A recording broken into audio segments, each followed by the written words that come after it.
Juggalos in recovery. Juggalos in recovery.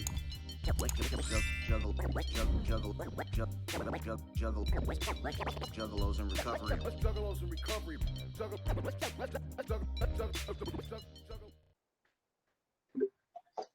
Welcome, everybody.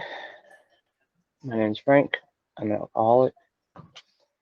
This is a special dedication meeting where we talk about people we have lost, emotional and mental health, and how it all impacts addiction. Grieving is a hard thing to deal with. There are a lot of emotions that flood our brains and body.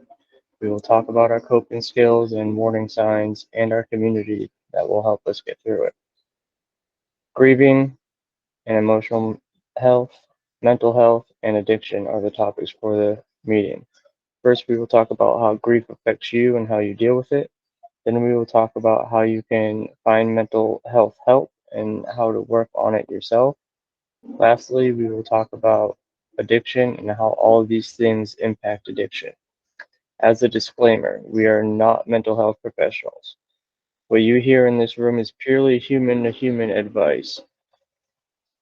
If you need professional help, we urge you to get it. We love our community and dread having to lose another one of us. Also, if you want to donate to Juggalos in Recovery, the PayPal donation link is in the chat. All proceeds go to Juggalos in Recovery to help those who need it in our community. This monthly miracles meeting has been created so we have a healthy outlet for our emotions and thoughts. Please be respectful to everyone in the room. Um, right now, we don't have too many people, but if we do get a few more people, just be respectful and not try to take up the whole time with talking. Uh, this is a 2-hour meeting. Feel free to talk about the ones you've lost to help prevent the community from losing another member. Please raise your virtual hand if you would like to share. I will keep track. Also, Google Meets is awesome because it keeps track, so I don't have to. And also, lastly, remember everyone has a different life than you do. Take what helps and leave the rest. To start this meeting, we will have a moment of silence for all those still struggling and are fallen.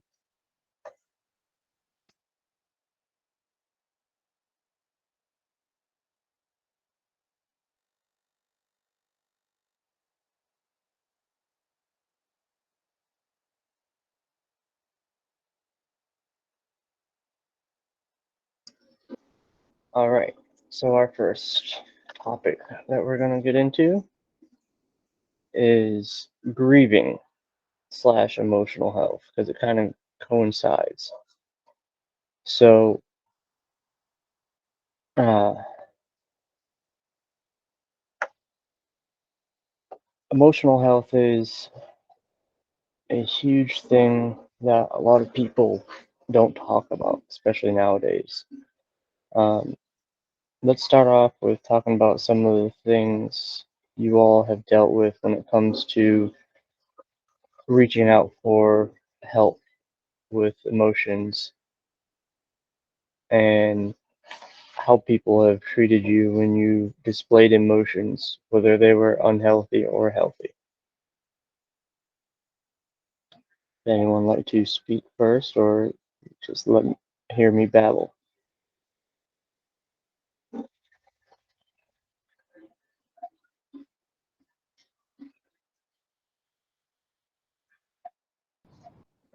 Why are you smiling, Chris?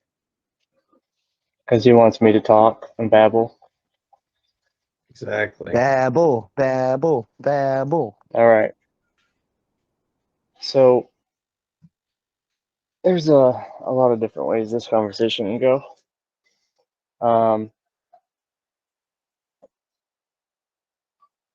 So grieving first.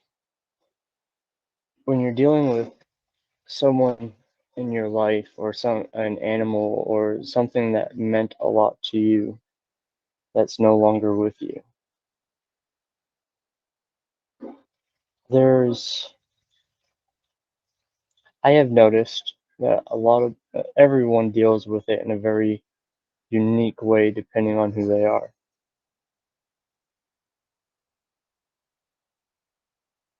For me, I feel my way is kind of slightly weird, but it kind of works because I am me. Um,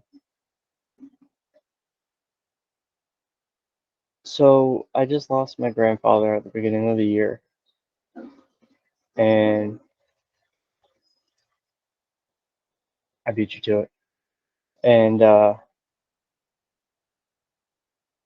was probably the second hardest person I've lost um, in my life, next to my mother. I was deployed when my grandfather died. I rushed back home. It was nice to be around family because they all understood the type of person he was, how much he meant to me, how much he meant to them. It was good to be around people who understood. But then I had to go back to Africa where I was deployed, and it uh, it wasn't easy due to the fact that um, none of those people understood. It was hard to talk to them, even though some of them have lost people close to them. It was very hard to talk to them. So I ended up bottling it up. I put up my shield and turned it into the numb version of myself I used to bring out when I was drinking, and just made life happen. I did my job, and I got home, and it took almost a week for that shield to come down, but that shield did break. It came down and it hit me hard. So anybody who's out there dealing with emotions, don't ever put them behind a shield and go numb, because it just makes it worse in the long run.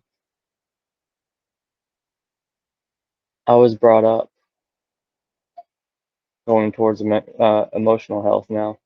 I was brought up in a way that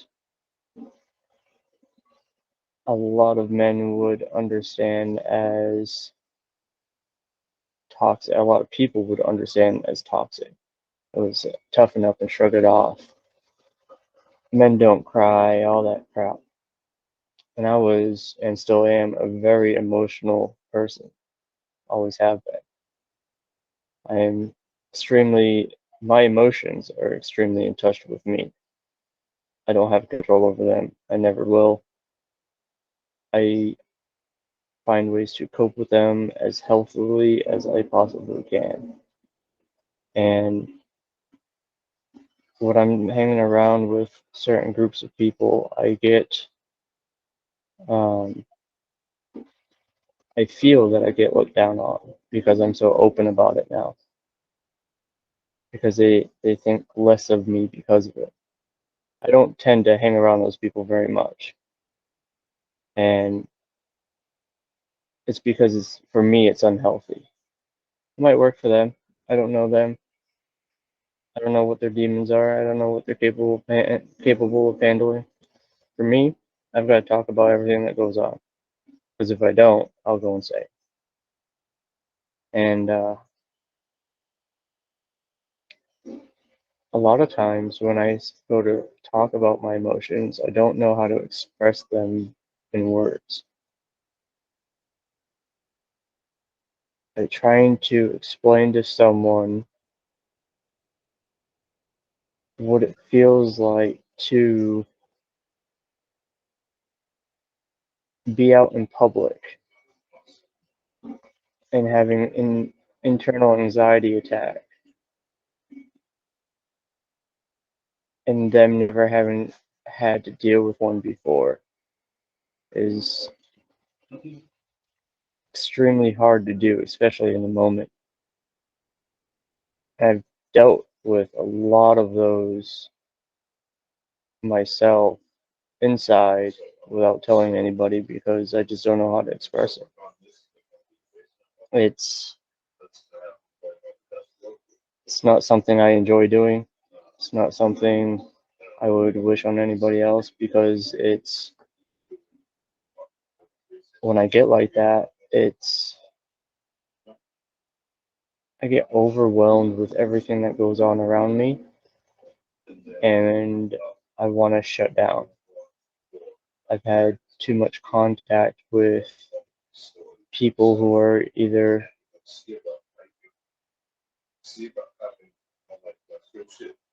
what is going on?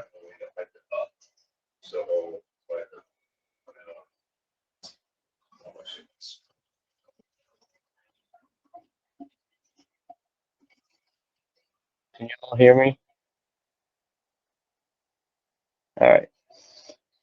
Something went on with my network. Sorry. Um, it's very hard to deal with going out in public. I'm not a people person. When I do deal with a lot of people, as Chris has seen at the gathering, I go into a different form. I have what I like to call an ability to where it's like I build up all of this energy to use in those situations because I cannot do it on a daily basis.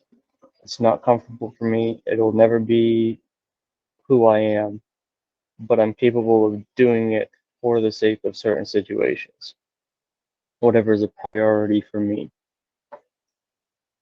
And that has a huge impact on my emotional health because when I turn into that person and those situations arise, I'm this outgoing, loving, talkative guy, and all of a sudden, I'm sure a couple of people in this room have seen it. I go into this stage where I just don't say anything. I shut down in the middle of a conversation as I've overspent the energy that I had saved up, and I don't have anything else to give. And then I have to reach deep down somewhere or find something passionate that I'm passionate to talk about to be able to rekindle that flame. And it's hard to deal with. I don't know if I'll ever find a extremely easy way to cope with that, but or to manage it better. But I do know that maybe eventually it'll get easier. I know this last gathering, it was easier for me to go longer than it was previous ones. So maybe I am getting better. For those of you who have just joined, the first topic we're talking about is grieving and how you're coping and how you're dealing and emotional health. Um,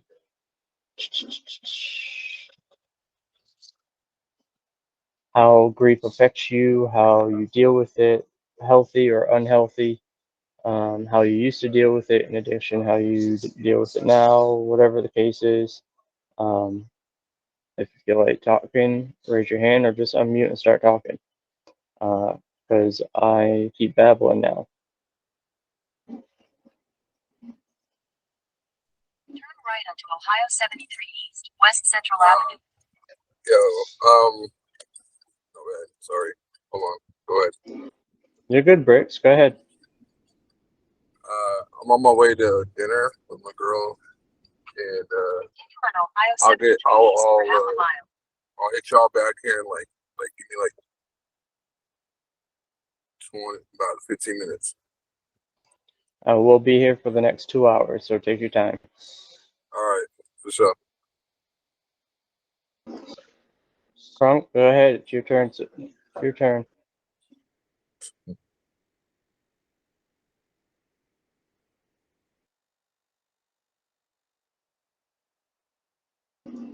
Crunk, you can unmute and talk.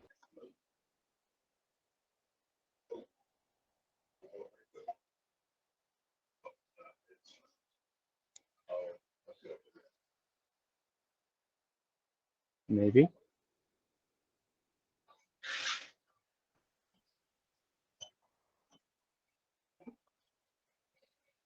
Well, whenever you're ready, Frank, re-raise your hand so you can have a turn to talk. Chris, what do you have to say about this topic? You know, my memory's not so great, so I feel like an asshole not remembering anybody's names. But one of the people that probably taught me the most in, the worst part of my life was this gay couple that I had kind of grown up around. They were older dudes, ended up moving out of the neighborhood and onto this yacht. And as a teenager, we would go over there and party with them on a regular basis because, I mean, I'm a fucking teenager. I could party on a yacht. It was the best shit ever. But by the time that I had graduated high school, I'd slowed down on my drinking already at that point, but I was still not dealing well with literally anything because I hadn't learned good coping mechanisms yet. But the older of the two, can't remember his name, ended up being diagnosed late stage HIV.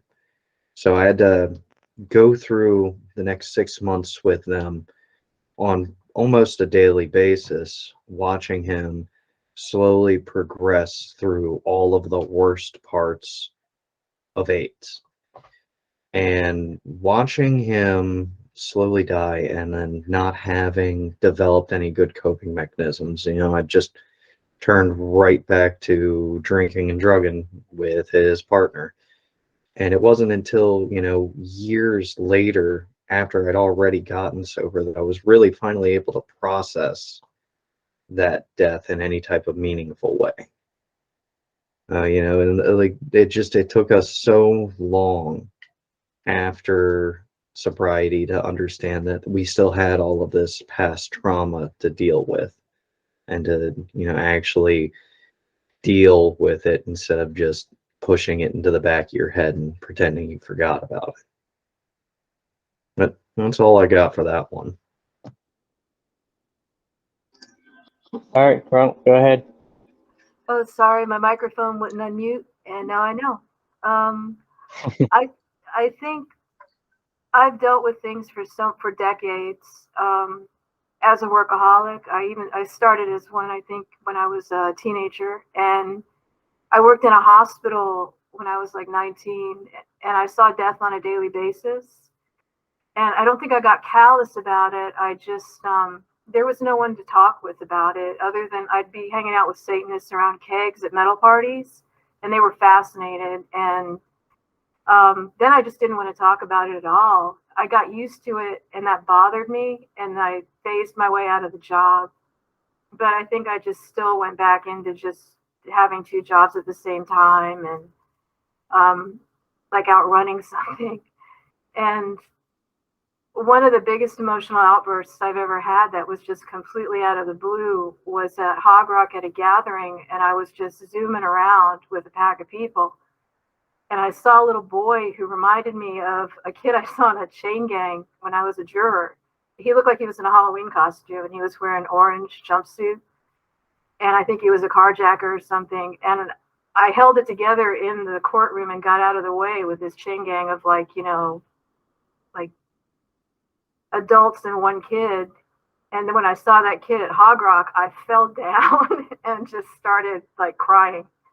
And it was excessive exercise, probably another way of outrunning things. But it made me realize that that could happen to me in public. And I'm lucky I was at a gathering because everything was fine. Nobody blinked. They just, you want water? What can we do? And I got back up and kept going. But learning how to allow the words or the feelings or the emotions, if you're a dancer or whatever, to happen to get you through the processing phase, I think I had to allow it to happen. So my coping mechanisms now is I just, I let myself dance, or I let myself exercise, or I let myself think about progress. and I don't feel like it's a waste of my time or I should be doing something else. So I guess it's just coming to terms with like what really does work for you and realizing you're allowed to do it. And that's it. Thank you for sharing that. And that's a very good point that you made. So for me, what I did for my grandfather passing, once I got home from deployment, um, I literally just took a little while and cried my eyes out and felt the emotions that were hidden or buried inside of me. Um, but like with my mother, it was really weird. This was when I was still in active addiction. I got the call when I was at work still, and I drove home. Luckily, I made it home because I was crying the whole way home. And when I got home, one of my friends were there, and I was like, "I'm sorry, I need to go for a run." I just went out and I ran and I screamed at the sky and I yelled at my mother and I just let out all these weird emotions, and they're still weird to me. Like I was mad, I was happy, I was sad. It's just all these weird mixture of emotions happening all at once. And you make a very valid point. It's all depends on what you need in the moment and how you need to cope with those emotions. And for me, at that point in time, I was running almost every day. So I went for a run. I must have ran 3, 4 miles just, and a lot of it I just walked and screamed. But there was times where I just sprinted as long as I could just so I could feel something normal to me. And that a lot of the coping things that I hear people talking about, it's to me, it's one of those things where we find ways to express the emotion so we can feel quote unquote normal again, whatever our normal state is. Um, and for me, it's I have a lot of different things I do now to feel whatever my normal is for that day. So my normal changes. Um, it all depends on what mood I wake up in, honestly. Like it could depend on what happens during the day. It could depend on how much sleep I got the night before. It could depend on what I ate. Like it all depends on what happened that day. When you're dealing with big emotions like losing people, it's it definitely rocks your world in a way that you never be able to describe to someone. You can be like, I lost someone. They'll say, yeah, I understand. But no one will ever really know what you're dealing with internally. So it's one of those things you have to deal with alone, but you have to also remember that you have people who care about you and love you, and they're willing to be there for you in that moment. Um, Whenever you just need a shoulder to cry on or just someone to be around so it fills the air. And I've seen a lot of that. I've done some of that. Just being around people that I feel safe around, because it makes me feel a little bit better. Um, yeah. Anybody else want to say anything?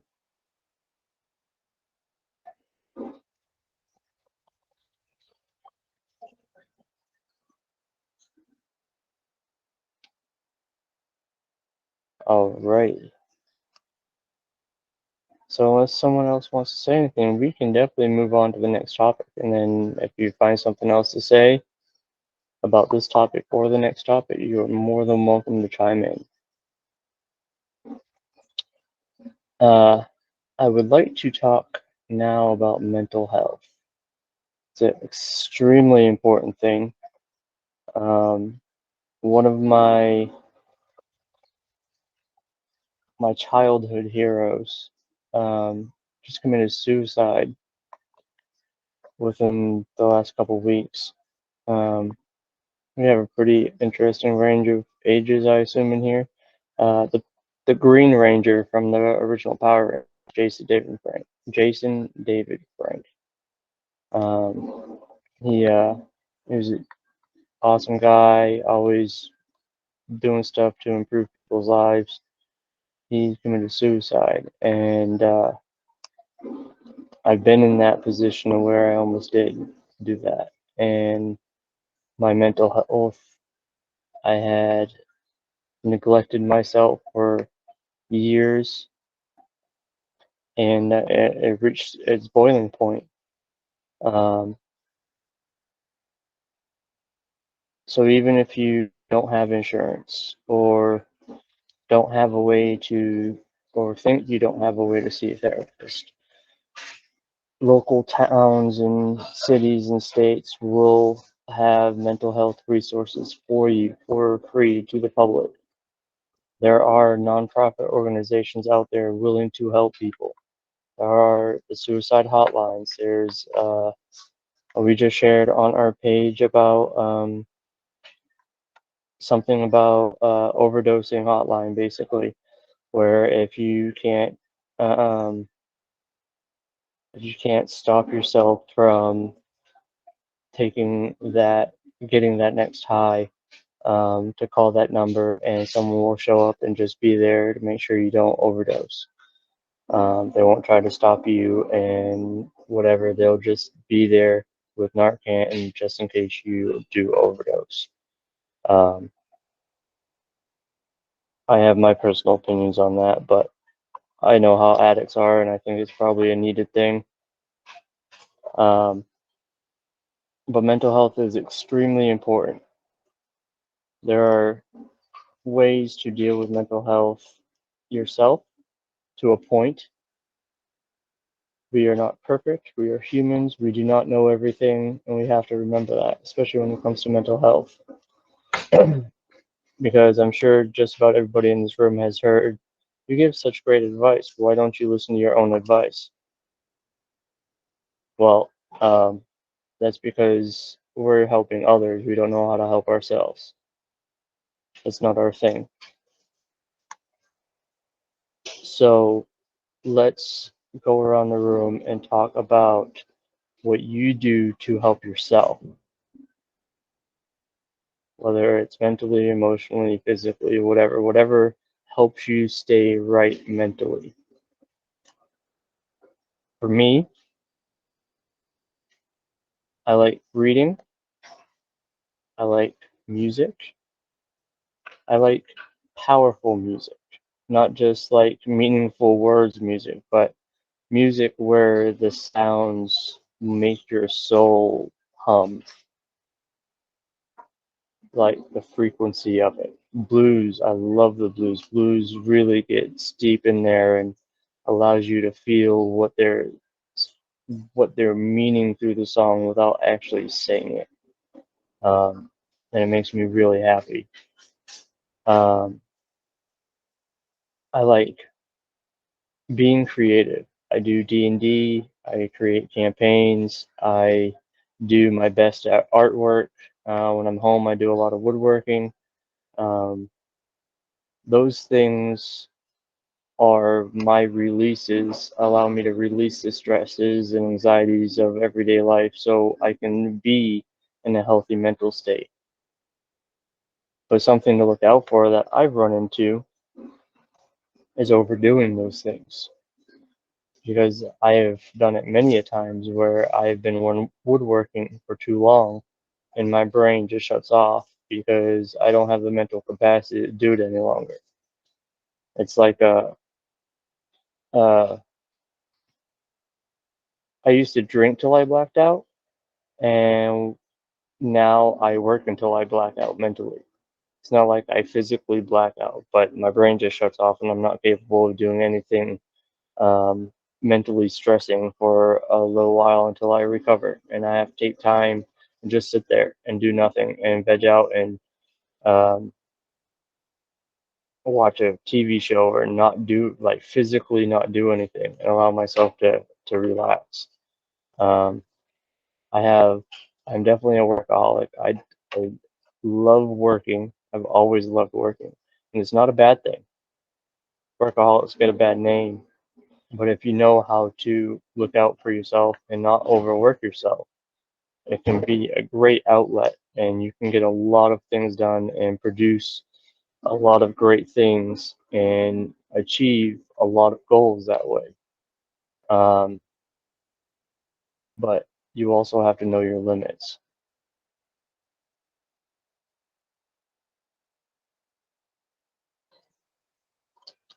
Who's got next?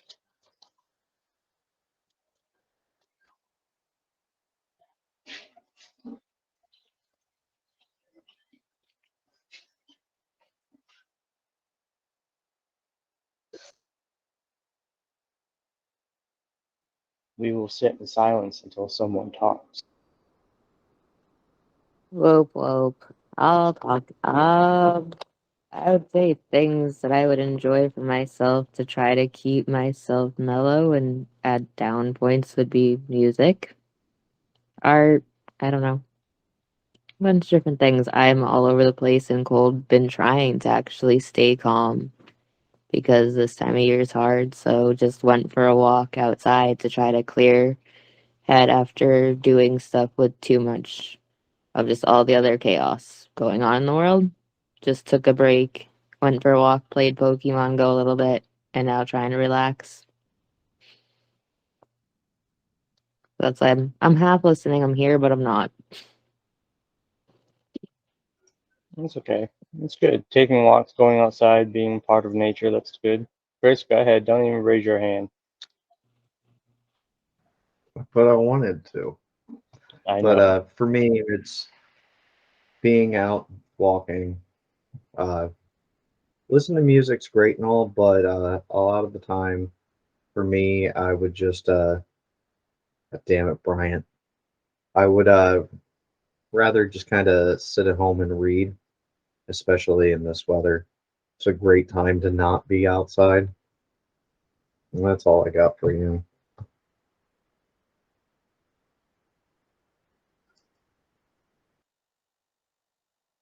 So, go ahead, Crook. Oh, I started doing a standing desk. I try to learn new things or keep up with my husband in certain ways, and he started doing it. And it's weird. I have more energy when I do, and then I just drop, but it's changed my patterns completely. And I'm going to try to take advantage of that because um, I really think that since I've taken an interest in my own health, my coping skills have gotten better. And I don't have the internal freakouts that I used to have to the extremes that they were. It's getting easier, and that's what I got.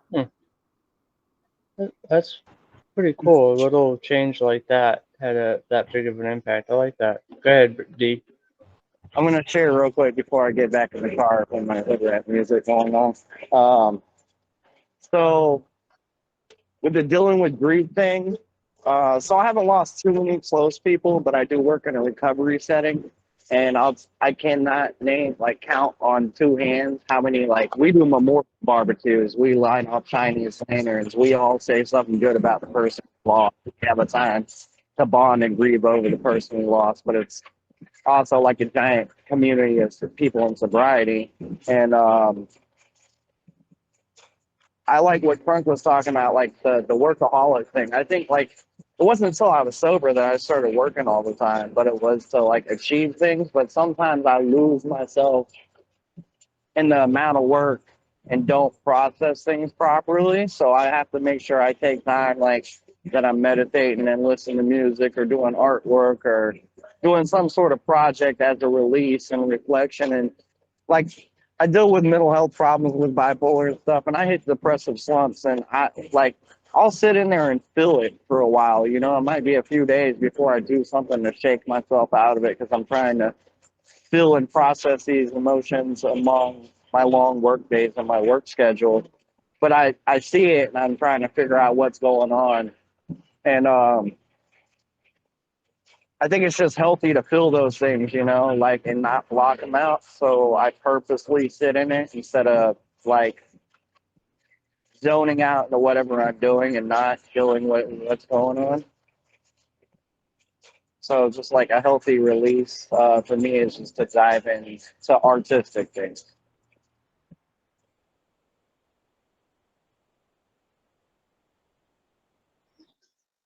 Nice. Um, one thing when it comes to mental and emotional health, that'll it's becoming a lot more acceptable in society nowadays. Um, but is that it used to be like taboo, like you were looked at like you were crazy, at least I was, if you told someone that you were seeing a therapist or a psychiatrist. And for me, uh, it got really hard there for a long time to be able to talk. And I got really good at telling those people what they wanted to hear, so they just let me stop going. Um, and I learned that as a child. Therapy, when I was a kid, was used to stop me from doing things that I like doing. At least that was from my childhood point of view. Um, but now, especially after COVID, a lot of people are more open about going to therapy and stuff, which I think is amazing. Um, but one thing to whoever's listening, to whoever's watching this later on, um, don't forget when you go to see a therapist or psychiatrist, if they're not working for you, you can pick someone else. You don't have to be rude about it. You can just be like, I'm not getting what I need to out of these meetings, so can I please find someone else? And they're not allowed to tell you no. Like once you say this isn't working, it's just not working, so why are you paying for something that's not working? And even if you aren't paying for it, like insurance or whatever, or the state, you have the option to find someone to talk to that works for you. And that goes the same, look at it as sponsors too. If a sponsor is not working for you, you have the right to go find another sponsor or another sponsor on top. If, like for me, I've always had the same sponsor, but I've added sponsors along the way to get extra things out of it. So I had, like, now I don't even ask them to be my sponsor anymore. I just attach myself to those people so I learn about it. So I learn about their life and what they do, and I talk to them like a human being because that's all I do to everybody else, and that's how I learn. Might not work for other people, but it works for me. Um, but it's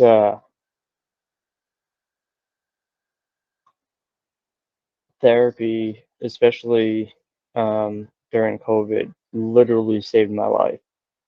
Um, I was in a very bad place mentally, emotionally, and it was it was a rough time for a lot of people. And I am very blessed and happy that I reached out to the VA and was like, I need some help. I can't do this anymore. And I got the help within days of that first phone call, which I know not everybody has the VA, but for me, it was a lifesaver. Um, so if you want to talk about your experiences with therapy, positive or negative, or a mixture of both, or um, anything to do with mental health, feel free to share. Just go ahead and unmute and start talking. Be respectful. Go ahead, Chris. Stop being snarky with me. How about at a very young age, shortly after I was adopted, I ended up being institutionalized because I was very, very violent as a child. I ended up stabbing a preschool teacher. So therapy, super helpful for leveling me out. I was very calm now. Learn new things about Chris every day. There's so much to me. I can see that. Anybody else want to touch on the subject? It's a baby.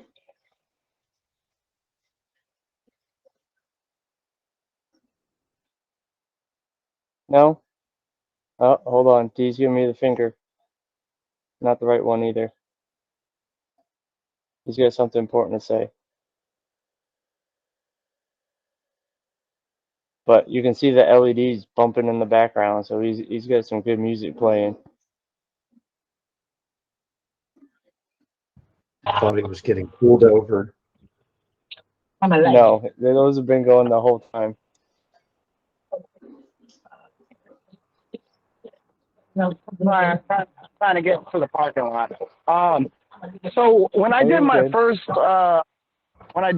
year sentence for my criminal choices, from being a drug and alcoholic, drug addict and alcoholic, I went to a juvenile program where it was required you had to meet with a therapist one time a day for an hour,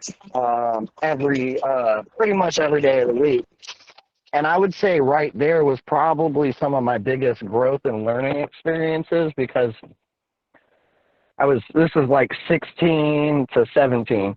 And I mean, I met a Juggalo homie that knew another homie, like, so I wasn't like alone in the juvie or whatever. But with a therapist, like, I learned like so many things to do with like my resentments and my anger issues, and why I just like wanted to see the world burn. I thought it was just evil person or evil kid, but it was really just like a lot of childhood trauma from trying to protect my young autistic brother, with all the fighting and stuff going on between my mom and dad, who was an alcoholic before they divorced, and then divorce, and losing a long-term relationship, and a female I was with, and just like a lot of stuff that was just built up over the years. And that's kind of what got me intrigued with like psychology and like helping others, but I didn't know where I was going to do with it yet, because I was still, as soon as I got out, I went back to the drugs and alcohol. It wasn't until many more issues and time behind bars and self-reflection years later, that I started to find like what I wanted to do with myself.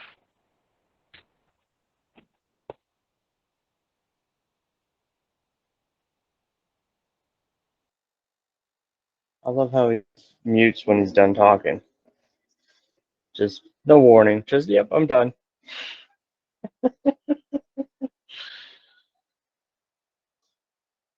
That's just how Anybody he else? does things. I prefer it Yeah, that way. it is. Anybody else? All right. Well, we can move on to the next topic, I guess. It might be, a shorter-ish meeting. Um, Well, we definitely don't have 40 people in here. yeah, I know. It's one of the issues with human society is they only want to do something good for themselves when something bad happens to someone else. And we see that a lot, especially in, well, no, just people in general. It's like a momentary wake-up call, and then Repeat they that. I just missed the forget. first.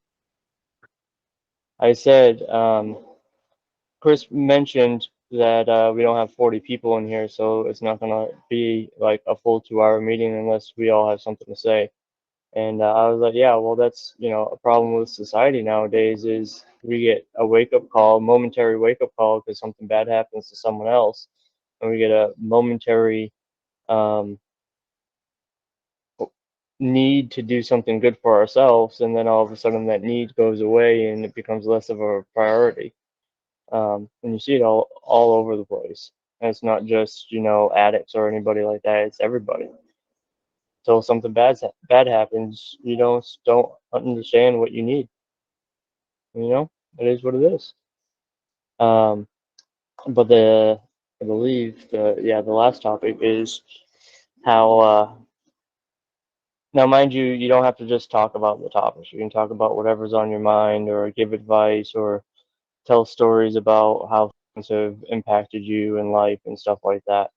Um, but the last topic is how emotional and mental health and grieving and all that stuff has impacted addiction if you deal with addiction. Um, for me, my addiction was because I did not want to deal with my mental and emotional health at all. That was my way to escape from it. Um, and from the amount of addicts that I've talked to, that's the majority of the reasons that they usually end up finding is they used it as a they used it to put blinders on so they wouldn't have to deal with this, so they could feel numb and not have to feel all these emotions because they were never taught how to deal with them. And to me, it's the fear, instead of asking for help, it's the fear of not knowing, the fear of the unknown. And it really, really hurts humans in general, the fear of the unknown. It scares the shit out of us. And not knowing what's going to happen, if you take the time to decipher it, um, it will usually boil down to a control issue. Because if you can know the future, then you're in control. But if you don't know what's going to happen, then you don't have any control in that situation. So, to me, once you learn to accept you don't have control over everything, but you do have control over how you react to everything, it brings a form of peace and serenity to you and your life that is unmatched by anything. Right now, I work in a job that there could possibly be dangers any minute. And I don't let that stress me out because if that time comes, then I'll deal with it then. I know what the protocols are. I know what to do in time of an emergency. I mean, you guys drive down the road. Like, what happens if you get hit by a car? You deal with the situation in the moment. And it goes the same with losing people and losing animals and things not going the way you expected them to. You deal with them as they come. You deal with and understand what your reaction is, and if your reaction is too much or too little, um, or whatever the case is, you deal with it accordingly. You can, so as an example, I got the phone call about my mother at work. The minute I got that phone call, I walked into my HR office and I was like, I'm going home. My mother just died. I'm going home. I can't be here. And they're like, okay, cool, whatever. Sign out, go home, take a couple days, whatever you need. Let us know what's going on. I could have, if I didn't use, if I wasn't paying attention to my emotions and dealing with them properly, I could have literally just destroyed whatever I was working on, or went into work and tried to push down my feelings and just started messing everything up and costing the company thousands and thousands of dollars. Out here, when my grandfather died, I work on airplanes, millions and multi-million dollar airplanes. If I worked on those airplanes when I was in a shitty emotional state, I could have done something that hurt or killed someone, but I didn't allow myself to do that. I had control over my reaction to the situation and knew what my limits are and was like, nope, someone else got to take control. I cannot handle this right now. Do it. Because in those moments, those are our most vulnerable moments. Those are, I wouldn't say weakest. I would just say we are vulnerable because we need to take care of ourselves more than anything. And the more we focus on taking care of ourselves, the more we can actually help others by not damaging them. And sometimes that's the best option. And a lot of people don't recognize that. Sometimes your best option is to take care of you because you're hurting less people.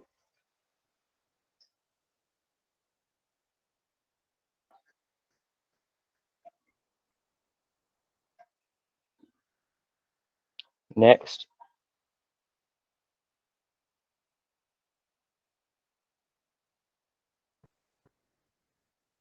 I would use music in ways, occasionally I'll find remixes that have quotes that I would say to myself to get through situations, and they're put in like Bill Hicks songs or Fear is the Mind Killer.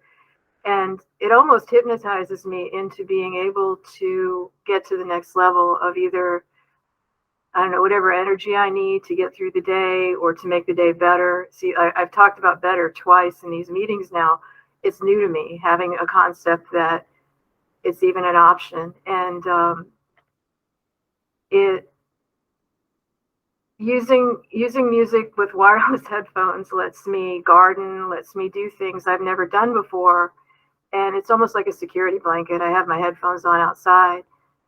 And coping with grief is new to me because I just kept outrunning death. I mean, it would happen all around me, and it's kind of coming out of a mass grave. It felt like when you live in a trap. And now um, we kind of close them down. We move into the neighborhood, and it's in about a year and a half. It's better now, so I can see my environment getting better, and I want to feel like I'm a part of that. I want to contribute to that, and I guess that's how I'm dealing with grief.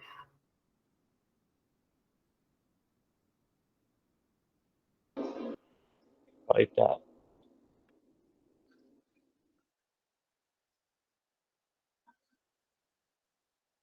Go ahead, D.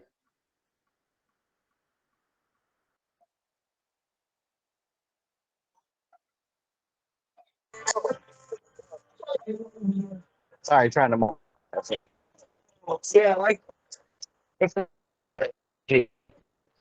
like for me, like has always been my number one go-to because the things that I'm feeling could sometimes I don't have the words for, but there's always a song that can give me those goosebumps, those chills from head to toe that I could relate to so much. So music has always been my outlet, no matter whether it's anger, frustration, depression, grief, something I'm dealing with.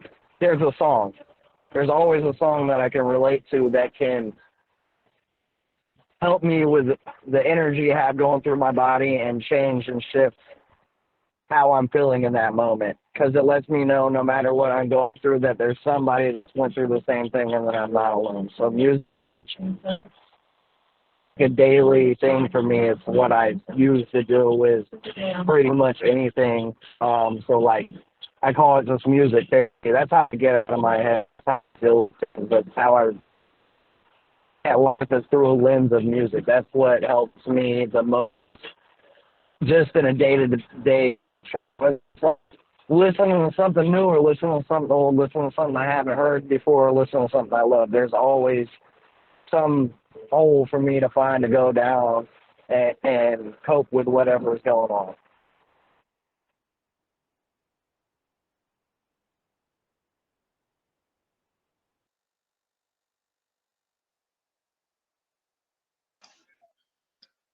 I 100% agree with that. Anybody else?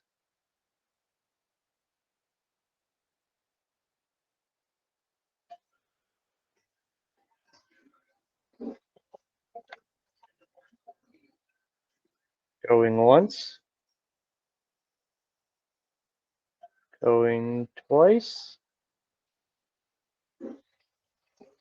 All right. No one has anything else to say, then we can end the meeting, or we can find something else to talk about. I can do a quick roll on the gym list if y'all want. Do a roll.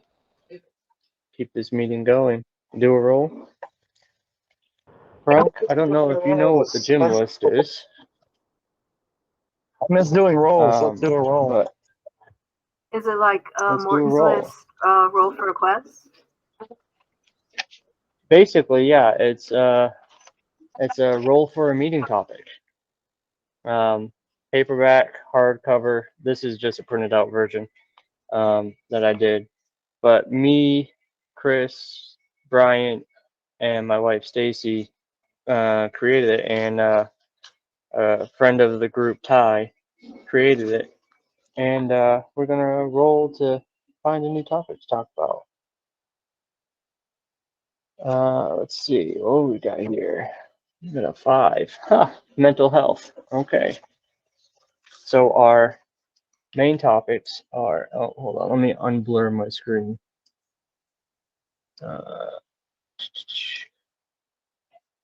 So we got pain, healing, life, addiction roadblocks, mental health, and emotional health. That's the first role that you do. And then you go to mental health, and there's 30 topics under each of those 6 categories. And each of those 6 categories you roll, and that is on a point. And a natural 1.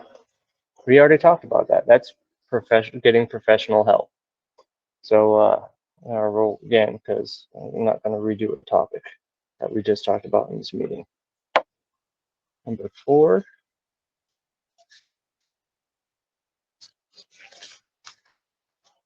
And then 10. Unhealthy relationships. Addiction roadblocks. Let's talk about how unhealthy relationships have impacted your life, whether it's the negative and the positive out of it, because I believe you can get, me personally, my personal beliefs is you can get positive out of just about any negative situation. So basically what this topic is talking about those relationships. Like when I first got sober, I had a best friend who was also a juggalo. Him and I, during my addiction, were inseparable, whatever the right word is. And he helped me get out of jail. He helped me get my truck back. He did all, like, we were brothers. And once I quit drinking and I started working on myself, he didn't.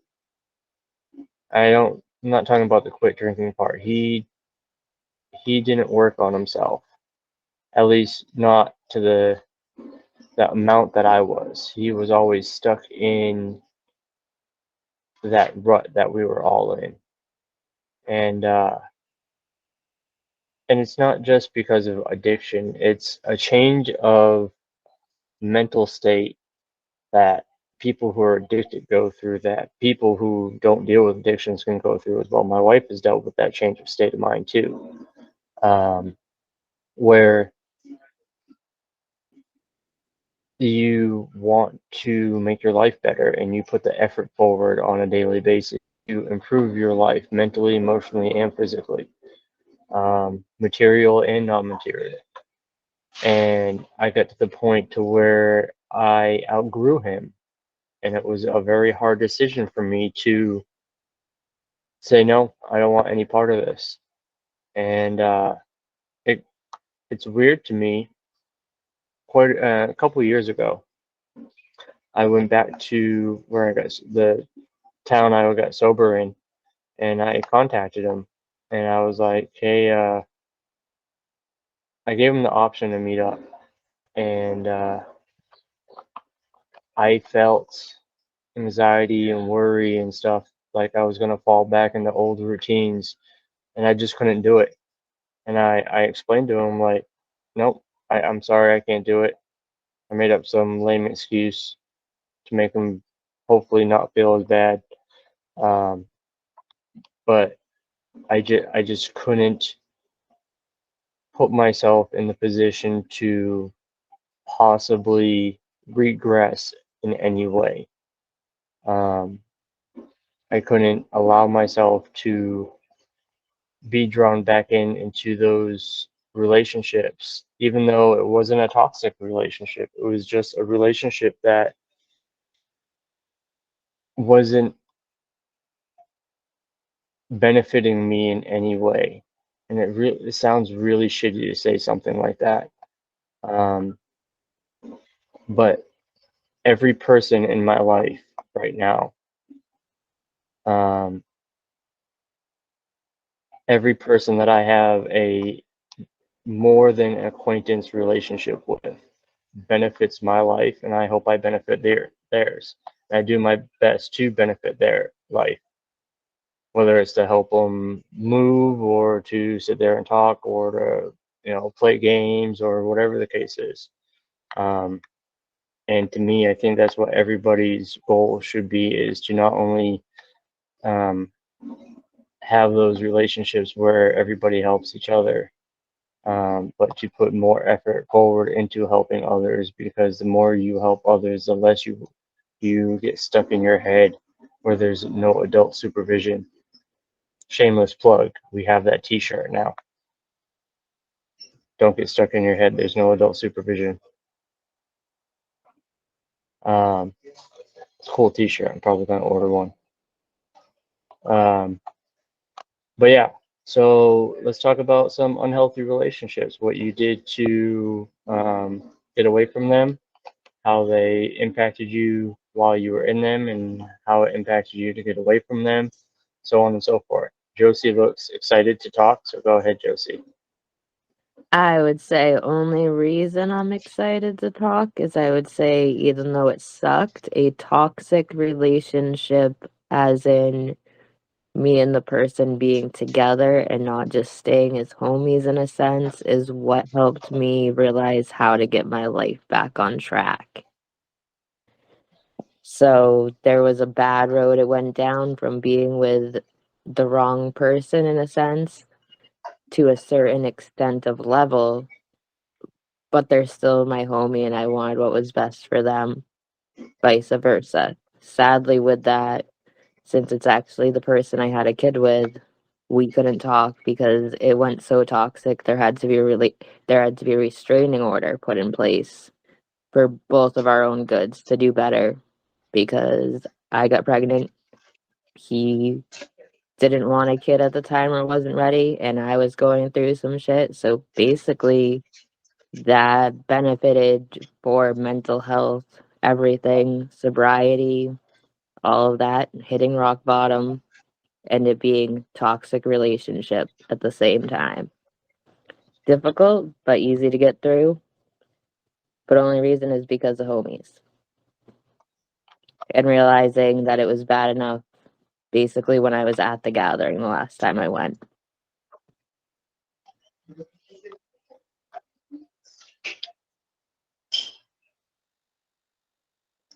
Thanks, Josie. I muted, then tried talking. No problem. Chris? You're good. There was a period of time, especially when I was like at my worst for drinking and drugging, and I dated a woman. And it was a terrible, terrible idea. And I think that probably fueled a lot of my drinking and drugging, even subconsciously. Very much not into women. So I was just constantly looking for any excuse to go out, party, go out to the club, drink as much as possible, take as many drugs as I could. And eventually, when I came to the realization that I was dodging this person as much as I could, trying to escape, uh, that was probably what helped me realize that I had a problem more than anything. Because without, that willingness to get away from this person that I was dating, I had to realize that, I was drinking just because I had nothing else to do. I was just trying to escape reality, and that shit got old fast. And that's when I quit.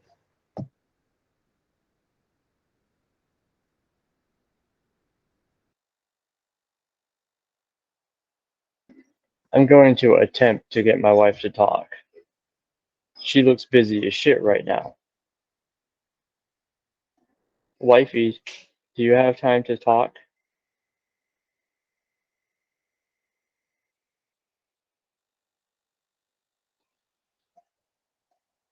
I'm going to take that as a no.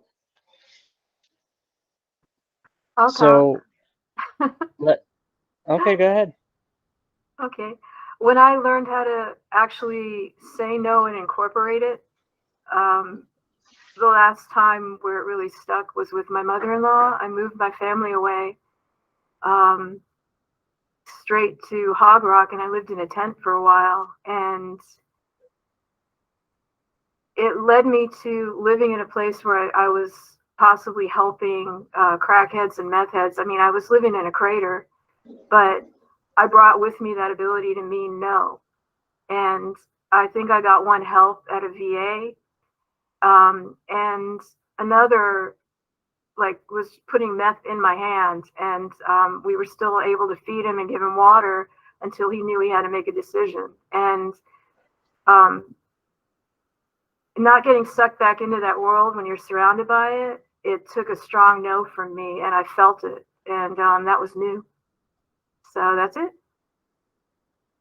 Yeah, those moments are extremely powerful. I actually had a moment like that um, at my grandfather's memorial service. Um, so when I was a child, I was adopted by my mother's brother, and in that household, it was extremely abusive, physical, mental, emotional. It's where a lot of my shit that I've grown out of and learned and reprogrammed came from. Um, but my uncle showed up, the one I lived with when I was a kid, and apparently his father passed away. Well, yeah, apparently because of his father passing away, he wanted to attempt to reconnect, and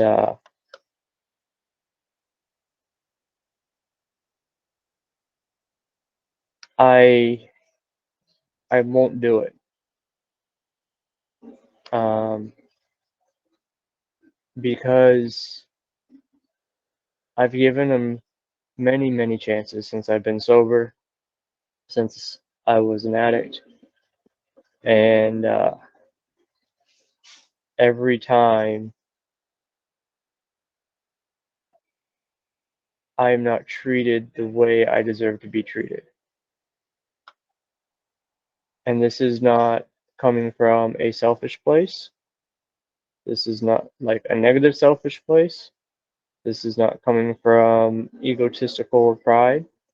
This is coming from I know the way I deserve to be treated in a healthy manner. And I refuse to put myself in a situation that will hurt me in any way. And even though I'm grown up and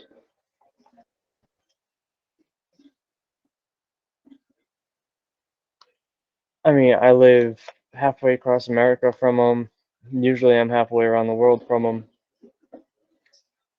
because of my connection to him, because of growing up with him and things I've learned from him, even though it was not a healthy and happy household, I did learn a lot from him. And one thing that I won't do is I won't put myself back into a position with a person who has repeatedly shown me that I'm not worth the effort. And I've dealt with that with a few other people in my life. Um,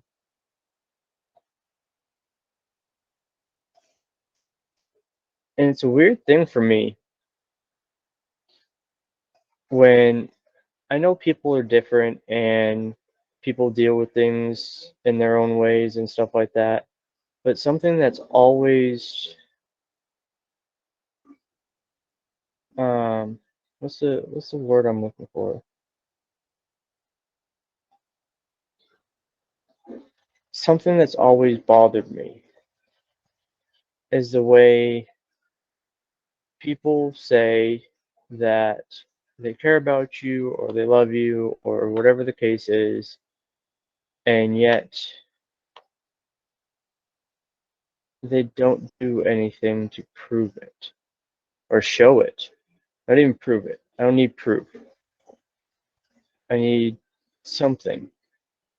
They don't put any effort forward and they just expect you to accept it. And then on top of that, they expect you to put the effort forward. Like, why would I put effort forward if you're not going to?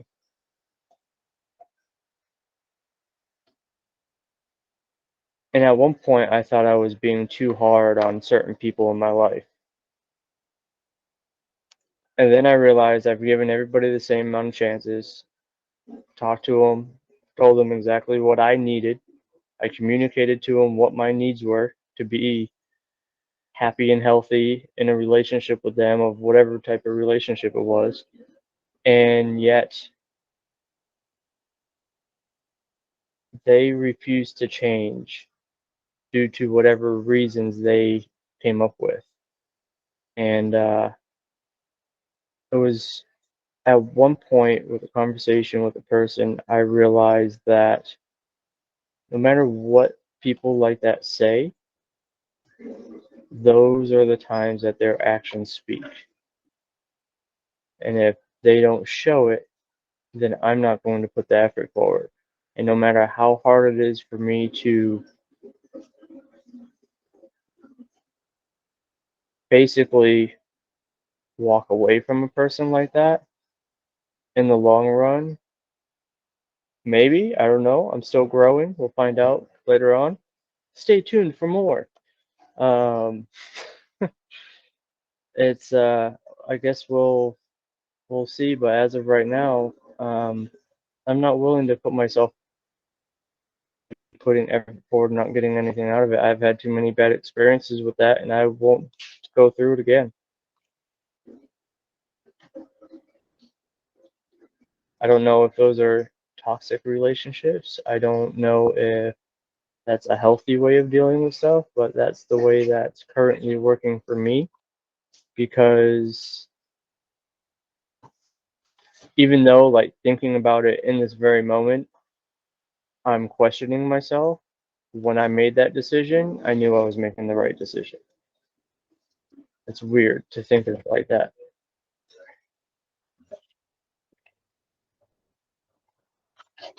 Oh, you're good.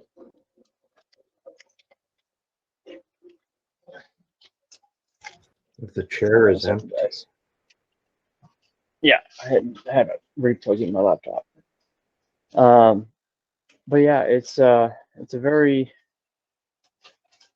very interesting situation dealing with something like that for me, because as I said earlier in the meeting, it's a very I'm a very emotional person, so my emotions and logic tend to counteract each other, and that's one of those situations where the emotions are counteracting the logic, and I just don't know if I'm making the right decision or not half the time. I bounce it off other people and let them read conversations or whatever, and see if I said the right things, if I came off the wrong way, if I was getting my point across. And majority of people seem to agree with me. It's just I still worry that eventually I'm going to regret that decision. But then I realize I can't regret something that I don't know is going to happen. So why am I going to stress about it now? I just deal with the outcome of my decisions and actions whenever those consequences, good or bad, come about. And that's the reality of life. You'll never know what the outcome of those decisions are until that outcome hits you straight in the face. Sometimes they're extremely good and sometimes they're not so great. And all we can do is learn from them and accept them. You can't hold yourself down and live in regret and despair because you made a bad decision years ago or last week or yesterday. You can't do that. It's not healthy. You'll never be happy. Because if you expect perfection out of you, then guess what? You're wrong. You're not perfect. No one is.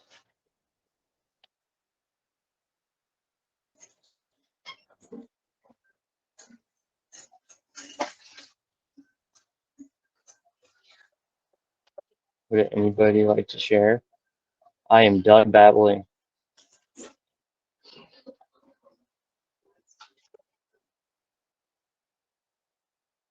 What do you want me to talk about since you're trying to get me to talk while I was trying to get ready to leave? Toxic relationships, unhealthy relationships. So,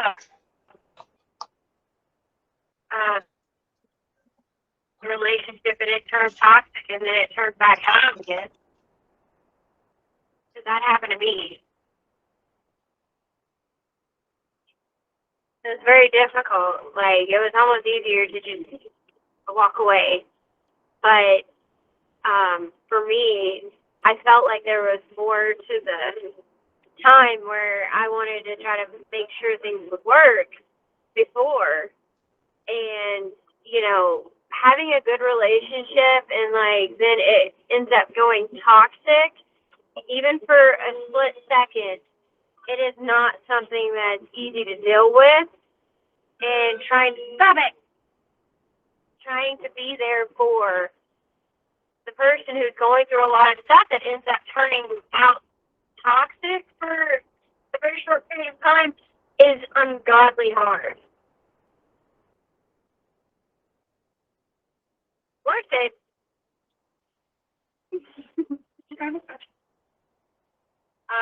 But If y'all can't figure it out, more than likely she's talking about me. I was, because I wanted to relate.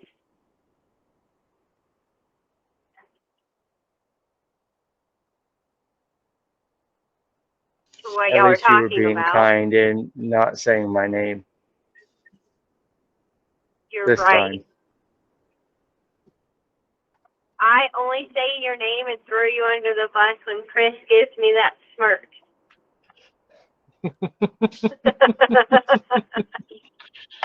What? Oh shit! I have to start wearing a mask to come on streams. So, is there any advice you would give to anybody dealing with a used to be healthy relationship but went toxic? Whatever the situation you were talking about. For me, you gotta honestly like weigh your options and how good things were prior to having an upset. Because if shit was bad, like constantly, and it wasn't just like you had too many bad times versus good times, it's probably a good time to walk away. Because that person needs to work on themselves more than they need to be in a relationship.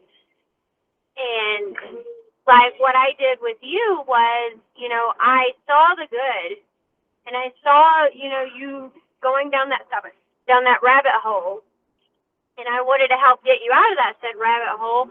but I personally cannot pull you out. And so I pushed you to do something for yourself. And it was at the house, I said, all right, you need to go to a meeting, or you need to talk to Pink. You need to talk to somebody who has been with you and in your life longer than I have, because I, being a very short-term relationship at the time, am seeing a completely different side of you. Please go talk to a friend so that they know your quirks more than I do. Now, I don't tell you that. I just tell you to shut the fuck up. Because a lot of the things you will bitch about or something like that isn't as big in the grand scheme of things as you're making it out to be. And you do the same to me. Stop it. Your mama can't get your snippy because she's stuck.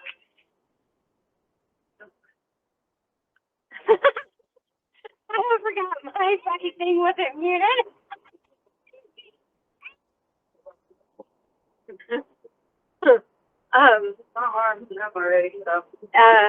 Yes. So, I mean, for me, I would personally, I got it. That's why I put her seat where I put it. I would do the communication and everything with an outside party. Like, for instance, when your grandfather died, you got very distant to me. You were very short to me. You were very rude. Even in a little short bit of time and you're traveling, I Facebook messaged your best friend, Chris, not the one in this room, and I was like, all right, you need to talk to Frank. Like, he's not talking to me. I don't know what's going on. I don't know if, he's okay in Massachusetts or anything, because you did not talk to me for a few days. And, I told him, I was like, you need to check on him. You're closer mileage-wise than I am. Please check on Frank. And he did. Eventually.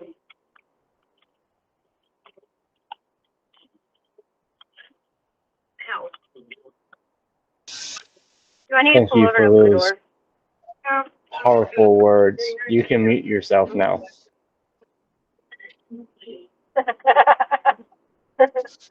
Oh my God, I can't. No? Don't worry, I got you. Is that good? Is that going to be our thing now?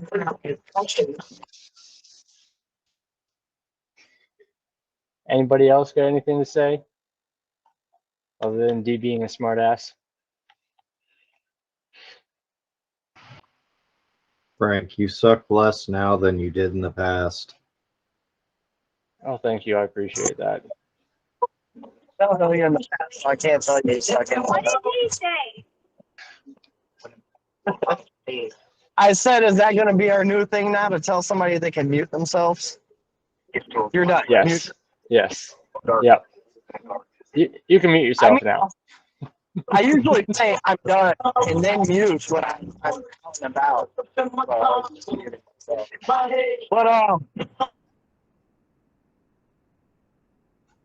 You muted yourself, D. You're talking and I can't hear you. oh, okay, my bad. Sorry, see, that's why I can't multitask, obviously. Anyways, I was muting myself because I was out and about.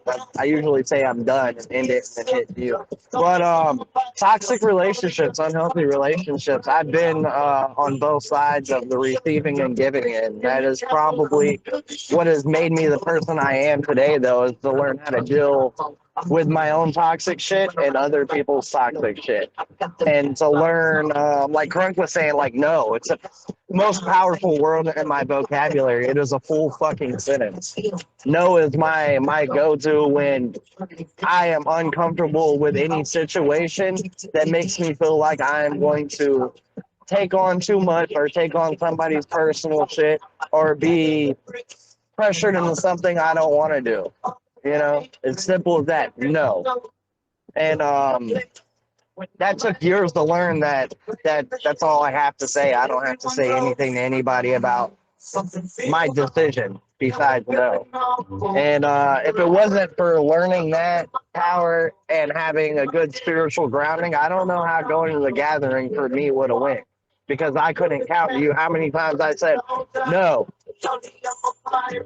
Because a weaker man would have broke, because I tell some of the people in recovery like how the gathering was and what was going on. They're like, damn, I would have ate a chocolate bar with acid. I would have took the shrooms, and I'm like, yeah, that's probably why you shouldn't go. But me, I'm okay. And this is just talking to my other friends in the other fellowship about it, you know. Your playlists like are always a work in progress. and then the other thing, Spotify like Premium, listen to Stacey was music saying, without like carrying ads. seeing the To keep potential your in musical somebody. That's probably why I still exploration have the wife I'm with now who saw the potential in me. But Enjoy it's 3 free all like months growing of together, learning each other. People change over time. Nothing stays the same. Communication is kind of just key in that, you know, and healthy communication at that. You have to learn there's a time and a place to say what you're going to say. And you can't say stuff out of irritation or anger. It has to be like in a setting where you can openly communicate, so that way it doesn't turn into an attack on a person or degrading a person because you're frustrated with them, you know? And that's something I personally had to learn in my own relationship over the years is usually if I say something when I'm irritated or it's because I let it build up and I'm aggravated, I'm not doing anything to help the situation or what's been bothering me, because all I'm doing now is bludgeoning them with my words, you know, versus helping the situation I'm trying to move past.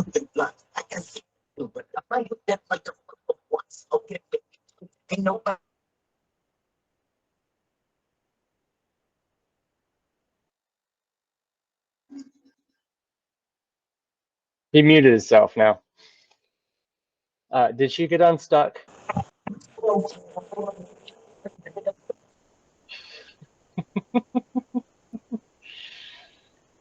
That's forever going to be on YouTube, Shy, just so you know.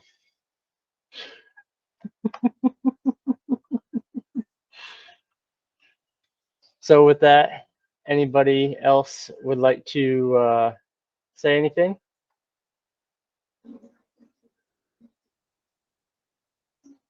Yeah, my arm's numb. I east side. When it comes down to like the grief, I know one thing, I don't handle it well when it's like extremely like some animal or person that is extremely close to me. I like no. And I've noticed that it's been real bad lately because like I don't really want to eat. I don't really want to do anything. Hey, I don't even want to have a little baby. And that's something that gives me joy. And I realized that, so like I would be like, all right, I need to get her, because if I don't get her, I'm gonna stay in this rut. I'm not gonna do what I'm used to doing, and you know, who knows what would happen by the time you go home. I would have a lot of putting you in your place and then sleeping on the couch.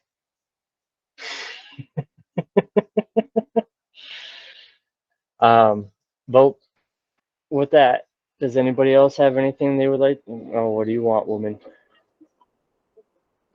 You unmuted yourself. Mute yourself. No.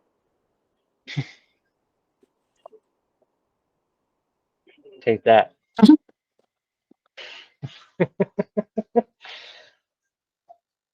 God damn it, Bryant.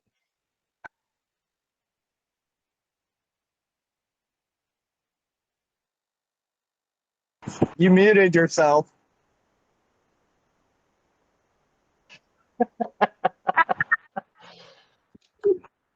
Crunk, just in case you were wondering, this is an ongoing joke between Chris and Dee trying to aggravate the crap out of me. They like to raise their hand. Started on Zoom meetings, just for the hell of it, just to annoy me.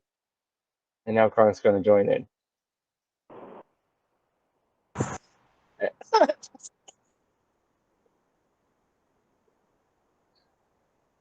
Oh my Mute god. yourself. It's Joseph, god damn it, everybody. I love you all. I really do. I really. Whoop, We whoop. can go all go. Woo woo. You better love me. It got even worse when we came to Google Meets because now it makes a ding noise every time you raise your hand. So if you lower your hand and raise your hand, it dings at me every time. therefore you are the ding dong doll. Shouldn't have told me that. I mean, it is a No. fact. Frank loves the ding dong. Go ahead.